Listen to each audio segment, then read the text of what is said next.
Hello everyone, it's Mari here for Honeybee Stamps. I'm going to be creating this card for you today, and I'm going to start off here with this beautiful 3D embossing folder called Daisy Field.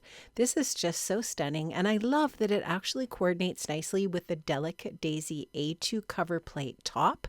So I've cut that top out here. You can see how pretty that is, and I'm going to actually layer it over top of that 3D embossing folder piece here that I've created with this white cardstock. So you can just see how lovely those are. They work beautifully together. I don't know that they necessarily were meant for each other, but they definitely work together. So it's kind of a fun fact. Now I'm going to use a little bit of my Honeybee liquid precision glue and add that onto the back of the cover plate here. I'm going to just lay that onto that embossed piece of white paper, and now I'll just add this onto my card base. My card base is an A2 top folding card base, and I'm just adding a little bit of my Honeybee liquid adhesive onto the back, and I'll go ahead and add this onto the front of that card base. Now the card base is all set to go, and next I'm just going to be adding creating some details to add to the front of this beautiful card base. So pretty. I'm going to be using the gorgeous Spring Wreath stamp and coordinating die set from Honeybee. This is gorgeous. Love this so much. I'm stamping this out in some black VersaFine Clair Nocturne ink onto some Ranger watercolor paper, and I'm going to do a little bit of watercoloring onto this image. So I'm stamping this out with this black ink. This is just a nice crisp slow drying black ink. I'm going to use some clear embossing powder over top. That's just going to keep the image really nice and crisp and black and dimensional actually once I heat emboss this by melting this embossing powder. So this clear embossing powder now is stuck to that black ink. I'm just going to take my heat tool and melt that embossing powder. It's going to create this raised edge on that image, which, like I said, is not only dimensional, but it's really super shiny. I love doing watercolor on an embossed image. So I'm also going to, of course, stamp out the rest of the images that I'm going to be using from that Spring Wreath set. So I'm going to stamp those out just as I did with the wreath, and stamping them again onto some watercolor paper with that same black ink. And I'm going to get those all stamped out. I will use the same clear embossing powder over top of these images. I will again heat these up and melt the embossing powder and create again that just nice shiny raised textured image for my watercoloring. So I'll just finish that up, use my heat tool to go ahead and melt that, and we'll be all ready for some watercoloring here. The watercoloring that I'm going to do today is with Lindy's Magicals, and you could use any watercoloring medium that you like to use for this process. You could use your Distress inks, you could use your Nouveau shimmer powders, whatever you like to use for watercoloring. And so I just have my powders activated with some water in that palette over to the right. I've just picked up some of the pigment with my watercolor brush, and I'm just painting away. And I find this a really easy and relaxing way to color images, and I love doing this with a heat embossed image specifically. So it doesn't take me long to color up all of these different greenery pieces and florals that are part of this gorgeous collection, or this gorgeous stamp set I should say. This color of green that I'm using here is called Edelweiss Moss Green. Like I said, you could use any of your watercolors that you have in your stash for this process. I'm using a little bit of teal on these smaller flowers that are kind of look like a little, almost like a little bit of baby's breath or something like that, but I'm using a little bit of teal. I'll color the centers of those in with a really pretty orangey yellow color. I'm going to use a really pretty bright blue for the largest flowers that are part of this wreath.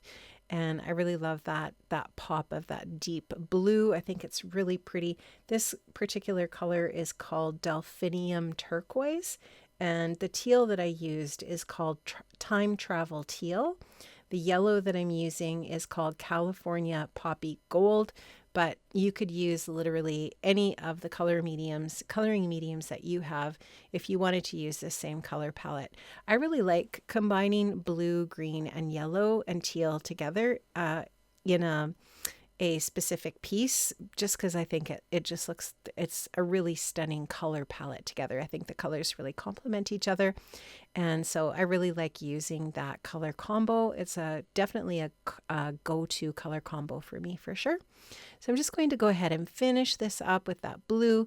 All of my images are almost finished here. I'm just going to add a little bit of yellow to a couple of these smaller little areas. And did I say blue? I meant yellow if I said blue. So I'm just finishing up with that yellow there, and that is going to finish up the coloring portion. Now I'm going to go ahead and just layer these die cut smaller pieces onto the wreath, and this is going to make my wreath really nice and dimensional. So I'm using a little bit of foam adhesive on these pieces. Some of them I'm matching up the pieces where I think they kind of look almost exactly the same. So in that way, getting almost like a lovely layer effect here with this wreath. You would not have to do that. You could, I think, just go ahead and add these florals wherever you want. But if you want to add them over top of similar florals to create that layered effect, you could definitely do that as well. So I'm going to just finish up with a few of these smaller little blooms here, and I'm going to kind of go a little bit more random with where I'm putting these just to create more color and more blooms on the project. But I really love how this turned out. I think this wreath is just genius. I love that you can make this dimensional in this way.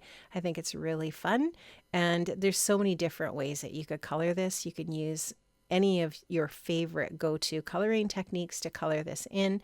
I just find watercoloring, like I said, super relaxing and probably the easiest coloring technique in my sort of arsenal of coloring techniques. It's definitely my favorite. Now I am going to add a little bit of foam adhesive to the back of this wreath and add that onto that gorgeous card front that I created earlier, just centering that in this way. And now I'm going to use a sentiment from the Daisy Layers bouquet set to finish my card off. Before I do that, I'm going to do just a little bit of quick white splatter, just using a little bit of white paint just to splatter that on and create that little bit of extra detail and dimension on my project. Once that's all dry, like I said, I am going to be using a sentiment from the Daisy Layers bouquet set. That set has just the most amazing sentiments in it. I really love it. I've already used that set a bunch for the sentiments. It is really fantastic. I'm just using a little bit of clear embossing ink to emboss my sentiment here on some black cardstock, and I've used some white embossing powder. I'm going to heat that up and melt that. I'll use the coordinating die to die cut the sentiment out, and that'll be all ready to place onto my project.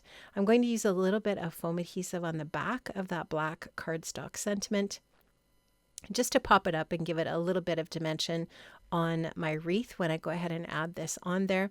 I'm going to add the sentiment to the top right area of my wreath, and I really love how that black cardstock is really going to pop on the really light and dreamy sort of background with that wreath and then that white base.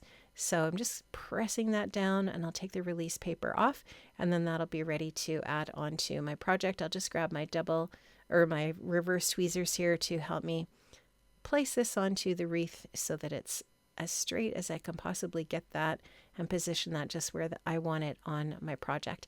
Now I am going to take some gold stickles and just add a little bit of sparkle and shine to the centers of the different florals, and that's going to finish off my card today.